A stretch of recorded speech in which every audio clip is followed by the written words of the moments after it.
Bom dia, boa tarde ou boa noite.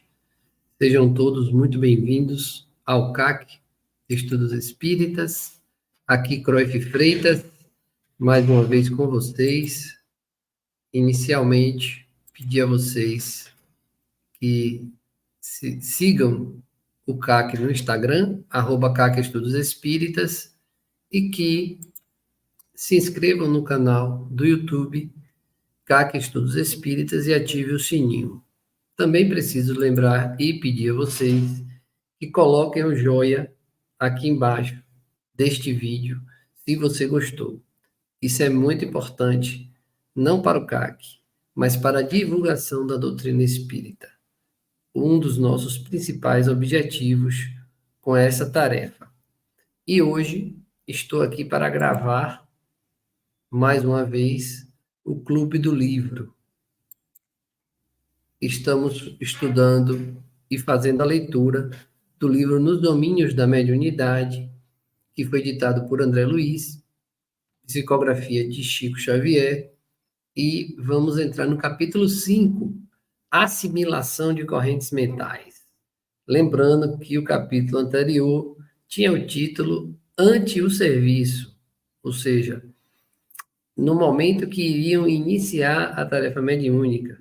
E naquele capítulo, André Luiz faz diversas ponderações sobre a preparação para o início da tarefa. Agora, já estamos, então, entrando na questão da assimilação de correntes mentais. Vamos à nossa leitura.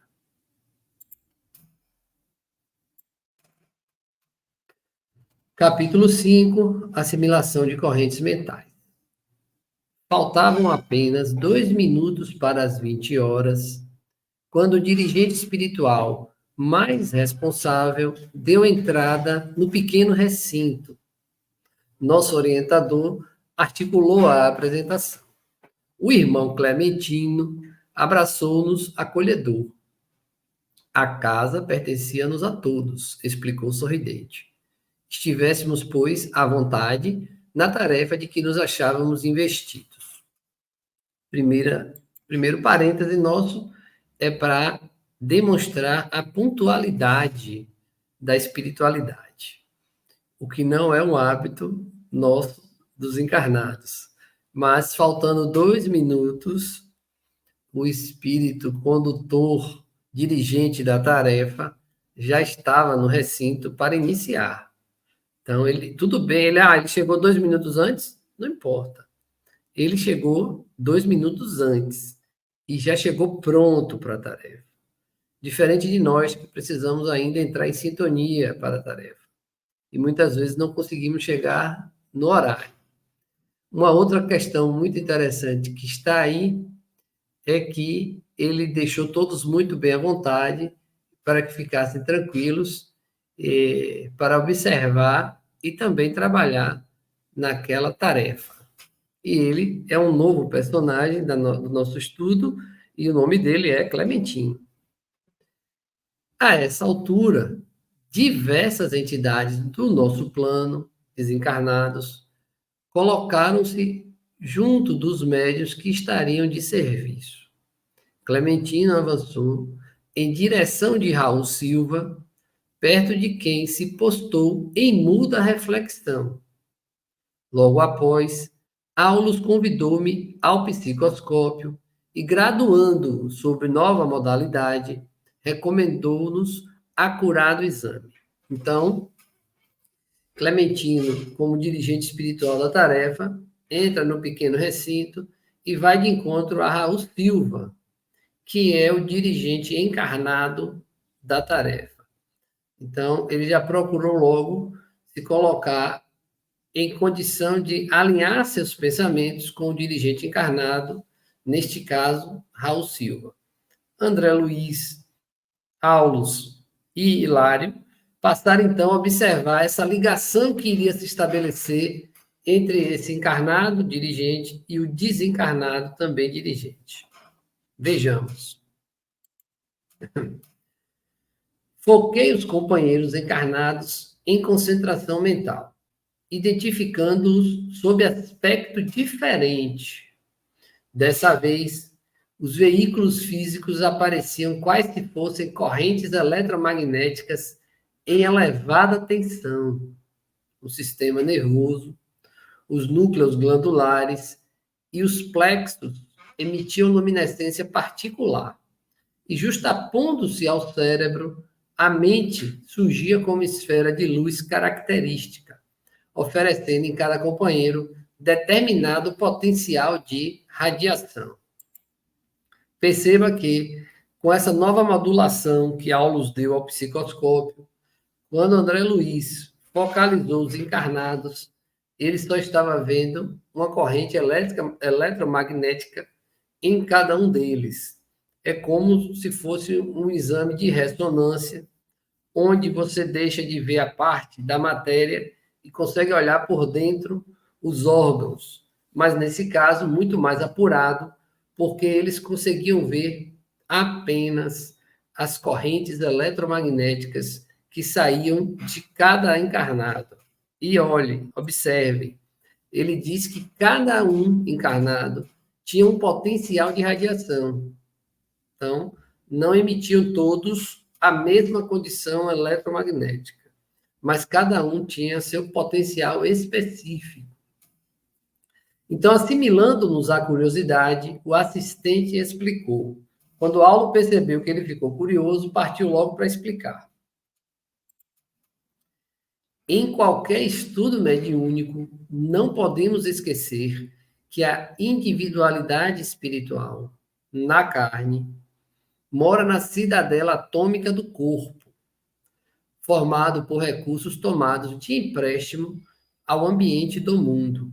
Sangue, encéfalo, nervos, ossos, pele e músculos representam materiais que se aglutinam entre si para a manifestação transitória da alma na Terra, constituindo-lhe vestimenta temporária segundo as condições em que a mente se acha. Então, Aulus aqui esclarece a André Luiz e a Hilário que nós, encarnados, estamos aqui com a matéria que nos é própria, necessária para esse processo encarnatório, e nos apresentaremos ao trabalho com essa vestimenta temporária, expressão também comumente usada pelos espíritos superiores na codificação, segundo as condições em que a mente se acha. Então, essa nossa carcaça material para o trabalho mediúnico, em qualquer trabalho mediúnico, depende da condição em que a nossa mente se acha. Nesse instante, o irmão Clementino pousou a destra na fronte do amigo que comandava a assembleia, mostrando-se-nos mais humanizado, quase obscuro. Olha que interessante. Clementino, espírito desencarnado, dirigente espiritual, colocou a sua mão na testa do irmão encarnado, Raul Silva, e quando ele fez isso, André Luiz percebeu que ele ficou parecendo que era matéria, mas humanizado no sentido de que, vai deixar de ser espírito e voltar a ser matéria? Quase obscuro, ou seja, perdendo a sua luz um pouco por conta daquela conexão que se estabeleceu entre ele, desencarnado, dirigente, e entre o encarnado, Raul Silva, que estava comandando a reunião mediúnica. Então, veja que o espírito passou a ter uma característica quase humanizada, quase obscuro. E aí, a explicação. O benfeitor espiritual que ora nos dirige, acentuou o nosso instrutor, nesse caso, Aulus.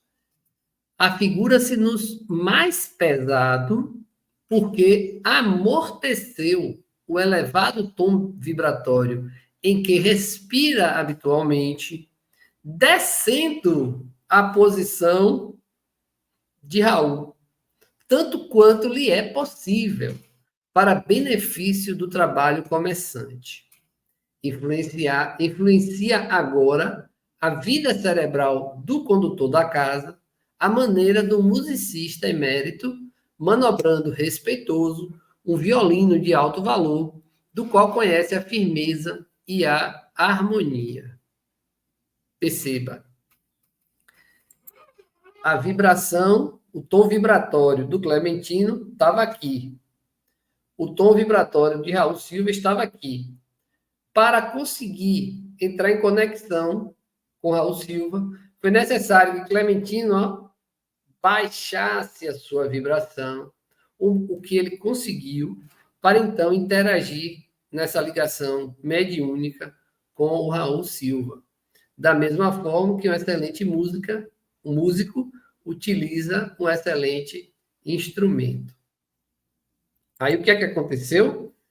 André Luiz notou que notamos que a cabeça venerável de Clementino passou a emitir raios fulgurantes ao mesmo tempo em que o cérebro de Silva, sob os dedos do benfeitor que estavam com suas mãos nele, se nimbava de luminosidade intensa, embora diversa, se irradiava, se iluminava com essa luminosidade intensa.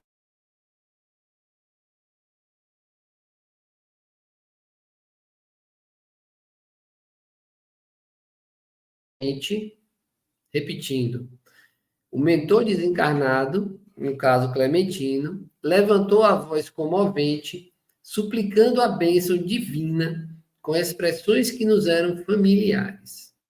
Expressões essas que Raul Silva, transmitiu igualmente em alta voz, imprimindo-lhes diminutas variações. Eu vou fazer um parêntese para alertar aqui que essa é a mediunidade por intuição. Não estava existindo ali ainda uma psicofonia.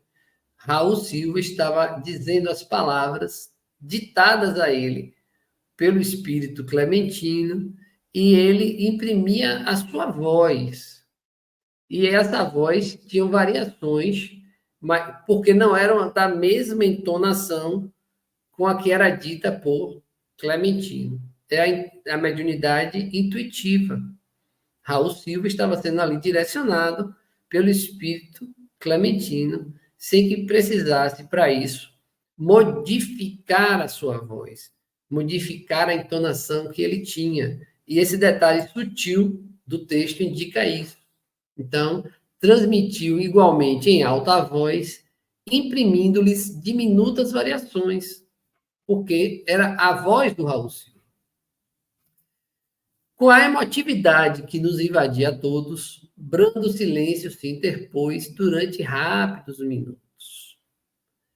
Fios de luz brilhante ligavam os componentes da mesa, dando-nos a perceber que a prece os reunia mais fortemente entre si. Aqui é o momento em que a equipe se conecta como um único ser pensante, aquela junção de vários feixes que fica mais difícil de ser quebrado e de forma forte entre si. As conexões, as correntes magnéticas circulavam entre todos os componentes encarnados do trabalho. Terminada a oração, acerquei-me de Silva, aí no caso André Luiz, certo? Desejaram investigar mais a fundo as impressões que lhe assaltavam o campo físico e observei-lhe então todo o busto, inclusive braços e mãos, sob vigorosa onda de força, a eriçar-lhe a pele num fenômeno de doce excitação, como que agradável calafrio. Então, veja, André Luiz foi logo se aproximar de Raul Silva, já tinha terminado a oração, e ele observa que em torno do busto, braços e mãos do dirigente encarnado haviam uma grande, uma vigorosa onda de forças que chegava a arrepiar, dar calafrios em Raul Silva. Claro que são calafrios e arrepios e que ele já reconhecia ali a presença e a interferência do mentor da casa, o nosso amigo Clementino. Pior é o povo que se arrepia e fica com medo, ou quer sair correndo. Seguimos. Essa onda de força descansava sobre o plexo solar. Olha o plexo solar, boca do estômago aqui, aproximadamente. Onde se transformava em luminoso estímulo, que se estendia pelos nervos até o cérebro, do qual se derramava pela boca em forma de palavras. Então, essa onda de fluxo magnético de fluidos percorriam do plexo solar até o cérebro e que saíam pela boca em forma de palavras. Acompanhando minha análise, o assistente explicou. Aqui quem explica é o Aulus. O jato de forças mentais do irmão Clementino atuou sobre a organização psíquica de Silva como a corrente dirigida para a lâmpada elétrica. Apoiando-se no plexo solar, elevou-se ao sistema neurocerebral com a energia, como a energia elétrica da usina emissora que, atingindo a lâmpada, se espalha no filamento incandescente, produzindo o fenômeno da luz. E aqui eu preciso fazer um belo parêntese, porque a analogia, a comparação feita por Aulus é interessantíssima. Ele diz que, como a energia elétrica da usina emissora, vamos lembrar que essa energia elétrica, quando ela sai da usina, ela sai numa potência enorme. Por isso que ao longo do percurso dessa energia elétrica existem mecanismos de reduzirem a voltagem dessa energia. Porque se do jeito que sai da usina chegar na lâmpada, a lâmpada estoura. Estoura literalmente. Não é queimar, não. Ela é de vidro, ela vai pipocar. Por quê? Porque a potência que sai da usina não é a mesma que tem a lâmpada, a capacidade de receber e gerar luz. Veja aqui da mesma forma, Clementino baixou sua vibração para poder conectar com Raul Silva. A mesma forma, a energia que sai da usina vai sendo diminuída para poder chegar na lâmpada e gerar a luz. Fantástico, fantástico. E o problema da voltagem, indaguei curioso, André Luiz. Acho que eu me antecipei um pouquinho, não foi? Mas nós vamos aproveitar tudo. E aí Aulus continua. Não foi esquecido. Clementino graduou o pensamento e a expressão de acordo com a capacidade de nosso Raul e do ambiente que o cerca, ajustando-se-lhe as possibilidades, tanto quanto o técnico de eletricidade controla a projeção de energia segundo a rede dos elementos receptivos. E sorrindo, cada vaso recebe de conformidade com a estrutura que lhe é própria. Aí agora eu não posso deixar de falar de planta. Se ele falou de vaso, ele está me obrigando a falar de planta. E vocês sabem, e se não sabem, acho que é interessante buscar conhecimento, que você não vai plantar uma árvore frutífera num vaso pequeno. Você pode até plantar num vaso muito grande, mas para cada vaso, um tipo específico de planta. Então, se você quer plantar rosas, você pode usar vasos menores. Mas se você quer plantar variedades maiores, você também precisa de vasos maiores. Interessante que outro dia, quando eu fui comprar essas rosas, o florista virou para mim e disse: eu pedi a ele uma planta que não crescesse. E aí ele me deu uma aula. E dentro dessa aula ele disse: essa história de que existem plantas que não crescem é mentira e é marketing para vender. Toda planta cresce. O problema é o tamanho do vaso. Se você pega uma planta que cresce e coloca num vaso pequeno, ela não cresce. Se você tira essa planta do vaso pequeno e planta ela na terra, ela cresce.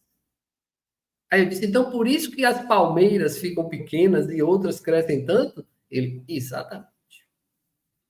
E agora nós estamos aqui, coincidentemente, recebendo a mensagem de André Luiz, de Aulus, perdão, para André Luiz, que cada vaso recebe de conformidade com a estrutura que lhe é própria.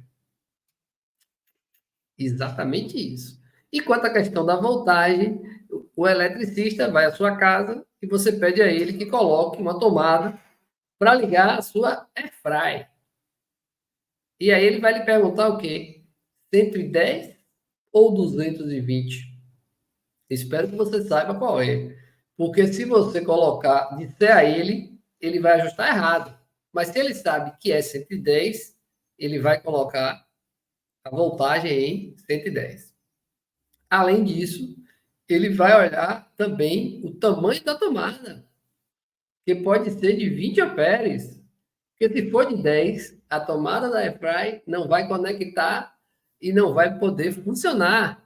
Vejam quantas referências ao nosso mundo material que se aplicam também ao nosso mundo psíquico. Para conectar com a espiritualidade, nós precisamos assimilar essas correntes mentais. Seguimos nosso percurso.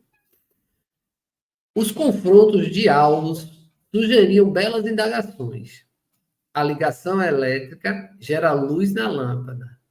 E ali, o contato espiritual, de certo, segundo inferíamos, improvisava forças igualmente a se derramarem do cérebro e da boca de Silva, na feição de palavras e raios luminosos.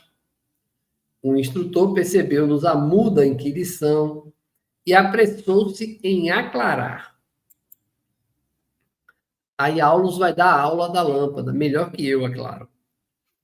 A lâmpada, em cujo bojo se faz luz, arroja de si mesma os fotônios, que são elementos vivos da natureza, a vibrarem no espaço físico, através dos movimentos que lhes são peculiares. Então, ele dá uma aula de eletricidade, que na lâmpada ela tem um sistema dos fotônios e que eles vibram e, dependendo dessa vibração, no espaço físico, eles vão gerar, então, a luz. Aí ele continua. E nossa alma, nós, em cuja intimidade se processa a ideia irradiante, lança fora de si os princípios espirituais, condensados na forma ponderável e múltipla do pensamento. Princípios esses com que influímos no espaço mental. Os mundos atuam uns sobre os outros pelas irradiações que despendem e as almas influenciam-se mutuamente por intermédio dos agentes mentais que produzem. Então, ó, ele aqui já dá um salto para dizer que nossas correntes mentais influenciam os outros. E ele, mais uma vez, usa um exemplo físico. Ele diz que os mundos se influenciam. E nós sabemos que nós estamos a uma distância do Sol que permite o calor, mas também impede que todo mundo vire churrasquinho, espetinho. Essa distância maravilhosa que nós temos para o Sol, do qual nós sofremos a influência, o planeta Terra sofre a influência, permite a existência de calor para que possamos suportar a vida aqui na Terra e impede que sejamos todos torresmos. Também a distância da Terra para a Lua, sem aqui citar os movimentos que cada astro faz, permite que a Lua influencie as marés e tantas outras questões que os estudiosos das fases da Lua sabem. Então, tem fase da Lua certa para você plantar, tem fase da Lua certa para você colher, e isso são conhecimentos vindos da antiguidade, do momento em que o homem descobriu que ele poderia viver num só lugar e não precisava mais ter uma vida nômade, passando a ser sedentário. Então, veja que, da mesma forma que na matéria, nós, no campo mental, temos a capacidade de influenciar mutuamente através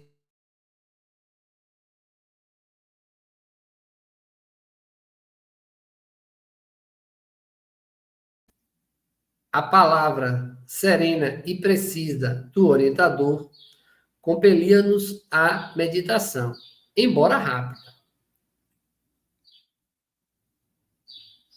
Os claros apontamentos em torno da energia mental conduzia-me a preciosas reflexões. E aqui André Luiz começou a refletir, ó. Então, o pensamento não escapava às realidades do mundo corpuscular. Ponderei de mim. O mundo está acabando aqui fora, né? Não sei se vocês escutaram. Espero que não. Então, voltando. Então, o pensamento não escapava às realidades do mundo corpuscular. Ponderei de mim para comigo. Isso, André Luiz. Assim como possuímos na Terra valiosas observações alusivas à química da matéria densa, relacionando-lhe as unidades atômicas, o campo da mente oferecia largas ensachas ao estudo de suas combinações, largas oportunidades ao estudo de suas combinações. Então, veja, pensamentos de crueldade, revolta, tristeza, amor, compreensão, esperança ou alegria teriam natureza diferenciada, com característicos e pesos próprios, adensando a alma ou sutilizando-a, além de lhe definirem as qualidades magnéticas. A onda mental possuiria determinados coeficientes de força na concentração silenciosa, no verbo exteriorizado ou na palavra escrita. Olha que fantástico. O que é que ele está dizendo aqui? Aqui é André Luiz refletindo. Então, a minha corrente mental, o meu pensamento, vai gerar uma determinada densidade, uma determinada capacidade magnética do meu espírito encarnado. Então, se eu penso em crueldade, em revolta e em tristeza, eu me torno, então, denso, pesado para os padrões espirituais. Se você já está pesado na matéria, meu irmão, imagine você, além de pesado na matéria, gordo, aqui entre nós, além de obeso, você ficar pesado espiritualmente. Mas para isso você tem que estar, ó, pensando em crueldade, em revolta, em tristeza, apegado às coisas, às paixões da matéria. Aí, além de gordo, você vai ficar denso, psiquicamente falando. Em contrapartida, se você optar pelo amor, pela compreensão, pela esperança ou alegria, você então vai se sentir psiquicamente leve. Não posso falar se você tá magro, mas em termos de densidade psíquica, você estará leve. E é essa nossa corrente mental que vai determinar a qualidade magnética em que nos apresentamos, não só para o trabalho mediúnico, mas também perante a todos os outros que estão ao nosso redor, sejam eles encarnados ou sejam eles desencarnados. Podemos? Então vamos. Compreendia desse modo, continua André Luiz, mais uma vez, e sem qualquer obscuridade, então não tem mais desculpa, viu? que somos naturalmente vítimas ou beneficiários de nossas próprias criações, segundo as correntes mentais que projetamos, escravizando-nos a compromissos com a retaguarda de nossas experiências, com o que já devia estar atrás, na retaguarda, ou libertando-nos para a vanguarda do progresso, conforme nossas deliberações e atividades, em harmonia ou em desarmonia com as leis eternas. Meu amigo, eu acho até que André Luiz já está sem paciência aqui com a gente. E se você não vai se tocar, eu vou falar de novo. Observe o que ele diz. Ele diz que compreendia desse modo. Mais uma vez, como nós aqui, mais uma vez, estamos recebendo a informação. E sem qualquer obscuridade, ou seja, não está tapando o sol nem com a peneira. Está iluminando sua testa aí, para ver se entra, para ver se tem um espacinho aí para isso. E de preferência que fique guardado. Que somos naturalmente vítimas, então nós somos vítimas, ou beneficiários. Mas somos vítimas ou beneficiários de nossas correntes mentais, porque são nossas criações. Então, depende de qual corrente mental você está alimentando em sua vida. Porque você pode ser vítima, escravo, ou você preso a um passado de erros, preso a um passado que pode ser modificado, né, na retaguarda da sua vida, ou você pode se direcionar do presente, olhando para o futuro, mas, claro, vivendo o presente de uma forma à vanguarda do progresso, se libertando do que te prendeu até aqui. Isso depende de suas deliberações, ou seja, de suas decisões, e também de suas atividades. Não é só decidir mudar. Você tem que agir, você tem que praticar, desenvolvendo novas atividades. Ninguém consegue novos resultados fazendo as mesmas coisas. Se você continua, vou voltar ao exemplo do peso na matéria. Se você continua comendo tudo que vem pela frente, é óbvio que você vai aumentar de peso ou manter esse peso maravilhoso acima do normal. Mas se você percebe que não precisa disso, que você pode ter disciplina, que você pode comer apenas o suficiente para você se sentir alimentado, para que seu corpo não se ressinta da falta de alimentação, você entra num processo de disciplina, que aí entra atividade. Aí pode entrar atividade física, atividade de dieta, atividade de terapia, tudo o que for necessário para alcançar aquela deliberação de controlar, por exemplo, o peso. Simples, né? Não é fácil, mas é simples. Vamos lá. O solilóquio, quem souber o que é solilóquio antes que eu fale, ganha um prêmio do CAC, uma prece. Solilóquio é uma conversa consigo mesmo. Porém, não deveria alongar-se. Nosso orientador, atento aos objetivos de nossa permanência na casa, chamou-me a nossas observações, a novas observações. Então, Aulus, percebendo que André Luiz estava ali conversando consigo mesmo, disse: vamos lá, volta, vamos continuar. Repararam na comunhão entre Clementino e Raul Silva no momento da prece? Aulus perguntou para quem? Para André Luiz e para Hilário. Estou sentindo falta de Hilário, viu? Ele não apareceu ainda. E ante a nossa expectação de aprendizes, continuou. Então, Aulus viu que eles não iam responder. Aprendizes, esperando que o mestre dissesse, não perdeu tempo.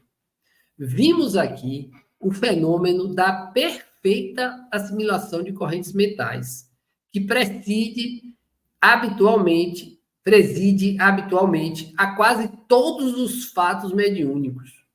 Para clareza de raciocínio, comparemos a organização de Silva, nosso companheiro encarnado, a um aparelho receptor, quais os que conhecemos na Terra, nos domínios da radiofonia.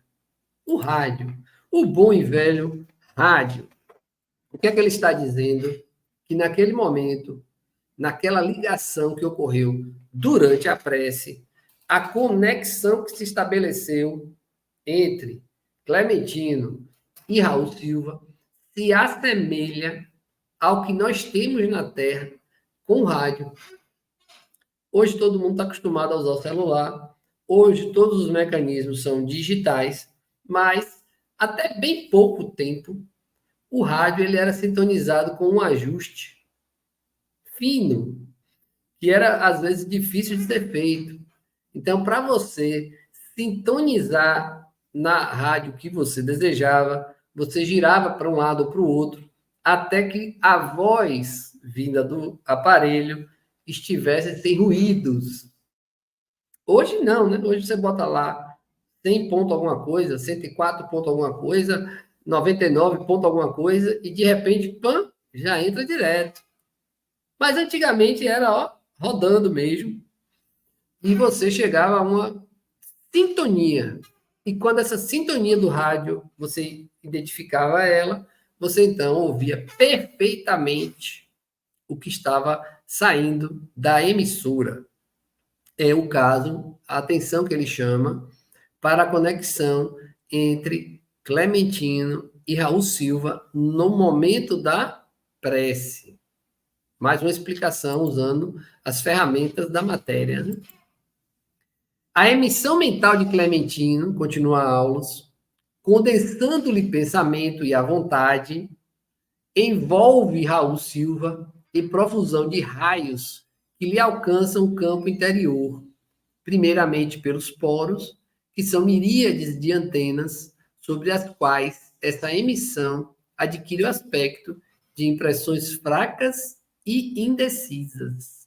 Lembram que lá atrás nós falamos que ele se arrepiou e sentiu calafrios? Porque o primeiro contato é pelos poros. O encarnado começa já a receber os fluidos do desencarnado pelos poros. Essas impressões apoiam-se nos centros do corpo espiritual, que funcionam à guisa de condensadores. O corpo espiritual é o perispírito, né? Para quem ainda não está familiarizado. Então,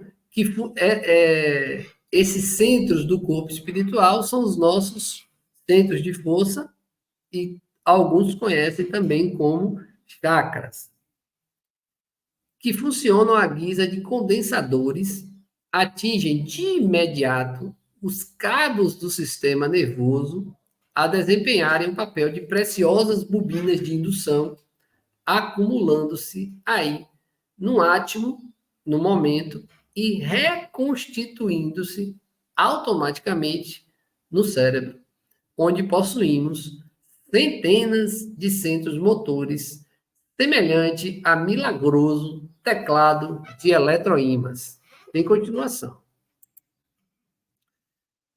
Teclado de eletroímãs ligados uns aos outros e em cujos fulcros dinâmicos se processam as ações e as reações mentais, que determinam vibrações criativas através do pensamento ou da palavra, considerando-se o encéfalo como poderosa estação emissora e receptora e a boca o valioso alto-falante. Tais estímulos se expressam ainda pelo mecanismo das mãos e dos pés, ou pelas impressões dos sentidos e dos órgãos, que trabalham na feição de guindastes e condutores, transformadores e analistas, sob o comando direto da mente. A elucidação não podia ser mais simples, contudo, oferecia a oportunidade a mais amplas indagações, ou seja, a mais amplos questionamentos. Olhem que interessante, eu quero voltar aqui só numa parte. Percebam que ele começa pelos poros, alcança o sistema nervoso e daí irradia para o cérebro. E é no cérebro, na nossa mente, na parte física, óbvio, o cérebro, onde os nossos centros são utilizados, os nossos neurônios, que funcionam semelhante a milagroso teclado de eletroímãs que estão ligados uns aos outros, né? E onde se processam as ações e as reações mentais. Então, é assim que funciona. E aí ele vai dizer que o Raul Silva vai funcionar como uma estação emissora e receptora e a boca como valioso alto-falante. E aí eu me lembro que ser médium é ser um intermediário, um instrumento. E é dessa forma que Aulus está explicando como o instrumento Raul Silva fica em funcionamento, não só quando o corpo está sem essa conexão fluídica com o seu mentor Clementino, mas também quando está nesta conexão em trabalho mediúnico. E aí vamos ver quais são as novas elucidações, indagações feitas por André Luiz e, quem sabe, também nosso amigo Hilário. Opa! Chegou Hilário na área. Eu confesso que estava sentindo falta de Hilário. Temos então aqui a técnica do próprio pensamento? Perguntou Hilário com interesse. Não tanto, adiantou o interlocutor. O pensamento que nos é exclusivo flui incessantemente de nosso campo cerebral, tanto quanto as ondas magnéticas e caloríficas que nos são particulares, e usamo-lo normalmente acionando os recursos de que dispomos. Olha para isso. Vou ter que fazer um parênteses. Então, o que Aulus acabou de explicar antes disso, antes da pergunta de Hilário, não era o pensamento, não tanto, né? O pensamento é exclusivo e flui do nosso campo cerebral. Então, o nosso pensamento flui do nosso campo cerebral, também nossas ondas magnéticas, o nosso calor humano, essa temperatura que cada corpo tem a sua. Claro que existe uma média para a temperatura. Claro que você pode ter febre e se esquentar. Claro que você pode estar preocupado com alguma coisa e ficar com a cabeça quente. Ou também você pode ter a cabeça de gelo, cabeça fria, apesar da adversidade. Mas veja que é o nosso pensamento, a nossa corrente.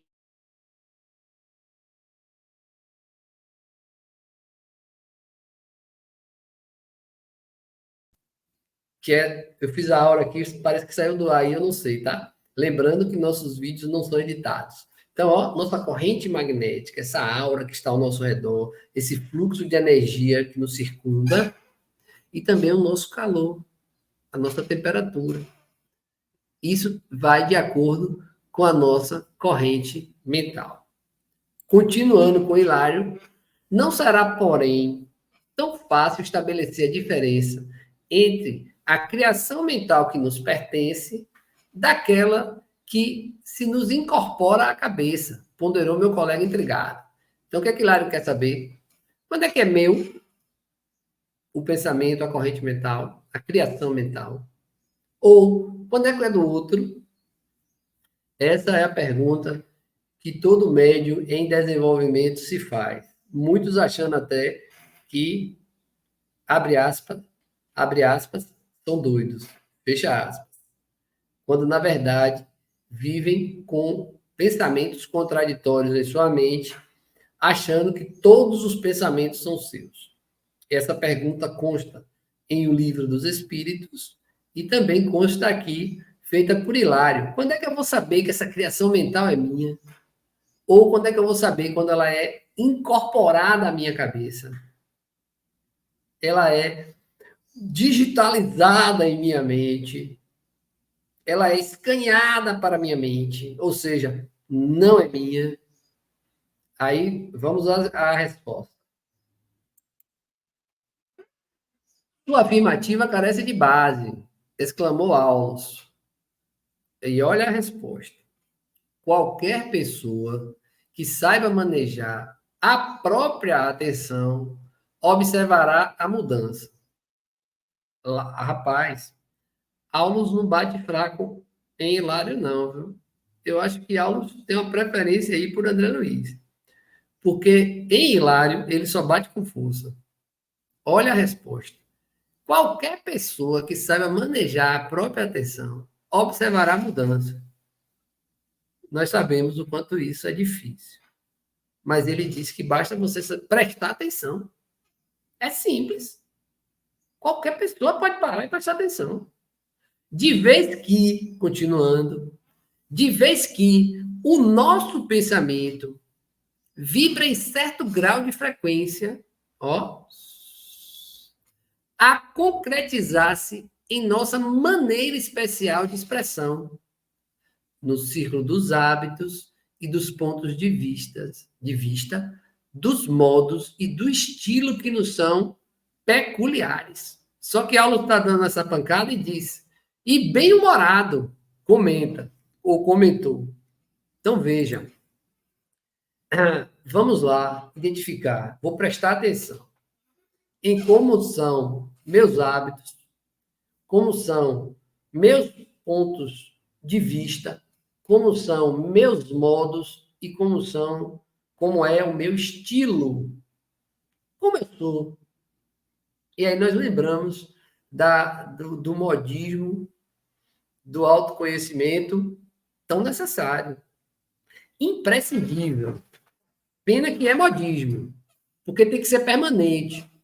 As pessoas falam de temporada em temporada sobre autoconhecimento, autoconsciência, mas isso também está em O Livro dos Espíritos. Quando os espíritos perguntam quando Kardec pergunta aos espíritos o que devemos fazer para melhorar, mais ou menos assim a pergunta, e a resposta é: um sábio da antiguidade já disse, conhece-te a ti mesmo. E Aulo já vai dizendo, é simples, qualquer pessoa consegue prestar atenção. Se observe, se perceba. Claro que com a consciência de que estamos rodeados por espíritos desencarnados, você vai perceber quando é seu e quando não é seu. E aqueles pensamentos fixos, aqueles pensamentos martelo, que ficam o tempo todo, você vai observar se você tem necessidade desse pensamento ou não. Se ele lhe pertence ou não, se você consegue se desvencilhar dele ou não. Como Cruyff eu vou fazer uma coisa dessa? Pensando em outra coisa. De preferência, em algo melhor. Precisamos continuar para não extrapolar nossa meta de tempo. Então, Aulus bem-humorado comentou: em assuntos dessa ordem, é imprescindível muito cuidado no julgar, porque, enquanto afinamos o critério pela craveira terrena, craveira é medida terrena, possuímos uma vida mental quase sempre parasitária. Olha a pancada. Então, se nós usarmos a medida da Terra, podemos ser considerados como parasitas em nossa vida mental. De vez que ocultamos a onda de pensamento que nos é própria, então deixamos de ter a nossa própria, para refletir e agir com os preconceitos consagrados ou com a pragmática dos costumes pré-estabelecidos, que são cristalizações mentais no tempo, ou com as modas do dia e as opiniões dos afeiçoados, dos amigos, dos familiares, que constituem fácil acomodação com o menor esforço. Basta, no entanto, nos afeiçoemos aos exercícios da meditação, ao estudo edificante e ao hábito de discernir para compreendermos onde se nos situa a faixa de pensamento, identificando com nitidez as correntes espirituais que passamos a assimilar. Parece que é fácil, mas existe o caminho. Então veja que quando a gente se sujeita a viver na matéria, considerando a matéria a única vida existente, considerando, esquecendo da nossa parte espiritual tão importante e eterna, nós vivemos com as opiniões da sociedade. Nós vivemos preocupados com o corte de cabelo, com a roupa que nós vamos usar, com a nossa aparência, com o nosso perfume, com a quantidade de coisas que você tem, apresenta, com opiniões, sejam elas políticas, religiosas, de acordo com os nossos entes mais próximos, sejam familiares, amigos ou colegas.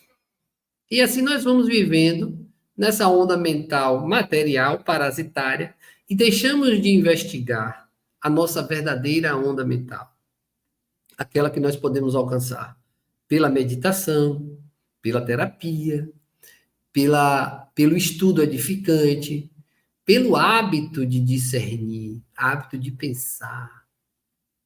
Como é fácil julgar, né? Diz que julgar é fácil, difícil é pensar. Por que não pensamos mais? Por que não buscamos entender mais as situações? Por que não falamos só daquilo que conseguimos entender? Eu costumo perguntar a alguns mais próximos, quando aparecem ideias mirabolantes, de onde eles tiraram essa conclusão? Qual é a referência para emitir uma determinada opinião? Se conhecem todo o histórico, toda a história, todos os fatos, não podemos mais, meus irmãos, cair em fake news. Não a fake news vulgarmente conhecida por todos nós, mas essa fake news de que a matéria é a única vida que nós temos. Essa fake news de que nós precisamos pensar como todos pensam. Porque se pensássemos como todos pensam, não estaríamos preparando esse trabalho e vocês não estariam assistindo esse nosso encontro. Algo diferente já existe em você, para você estar assistindo esse vídeo. E esse algo diferente é a centelha divina que lhe toca e lhe inspira ao estudo edificante, ao conhecimento de uma parte sua muito importante, que será desprendida dessa carcaça material, essa que vocês estão vendo, em algum momento ficará sozinha e em deterioração, e eu, livre dela, não sei ainda para onde vou, mas no futuro irei descobrir em qual lugar estarei na pátria espiritual. Isso vale para todo mundo. Então precisamos começar a pensar. Se a gente começar a pensar dessa forma, todos os nossos hábitos e atos e pensamentos podem e devem ser modificados. Fica a reflexão para cada um de vocês. Preciso continuar. Hilário pensou alguns instantes e, estampando na fisionomia o contentamento de quem fizera importante descoberta, falou satisfeito. Deixa eu só confirmar aqui, tá? Pronto, é isso mesmo. Então agora Hilário já estava satisfeito e ele fez uma grande descoberta.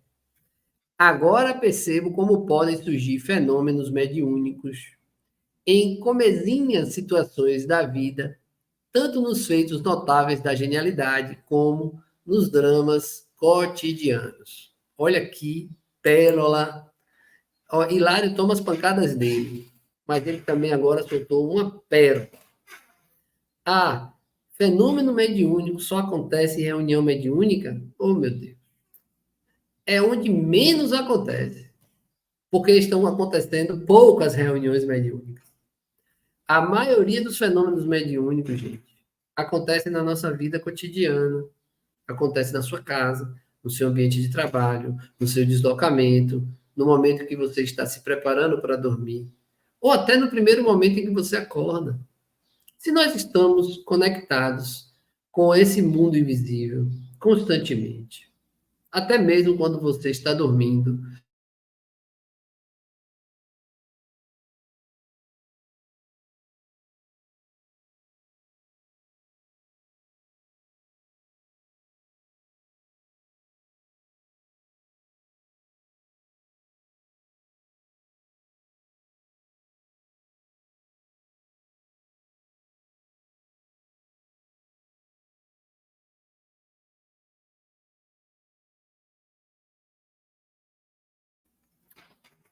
acho que parou aí um pouquinho. Eu aproveitei para terminar o café e agora vou tomar água.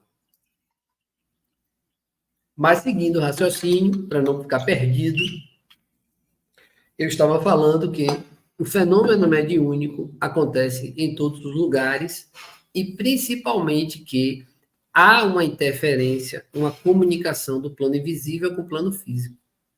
E nós, todos nós médiums, todos somos médiums, recebemos essa interferência. Então, quando você perde o controle, quando você perde a razão, quando você se martiriza, quando você sofre, você pode estar sofrendo uma influência espiritual. Da mesma forma, quando você se sente em paz, equilibrado, irradiando vibrações positivas, você também atrai para você e pode estar em comunicação com irmãos de uma natureza melhor e assim ser mais feliz. E aí, Aulos concordou. Sim, sim, acentuou o orientador, agora preocupado com o tempo que a nossa palestração consumia. Já estava demorando. A mediunidade é um dom inerente a todos os seres, como a faculdade de respirar, e cada criatura assimila as forças superiores ou inferiores com as quais sintoniza.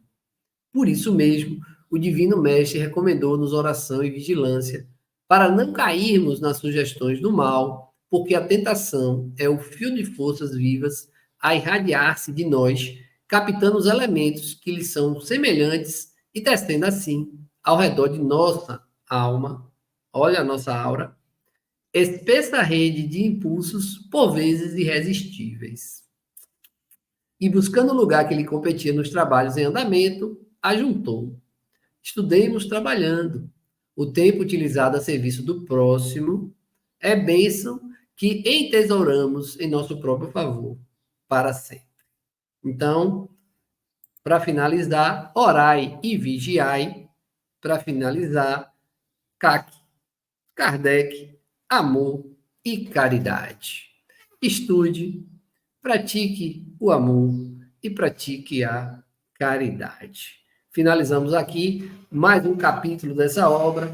São 30 capítulos, estamos no quinto.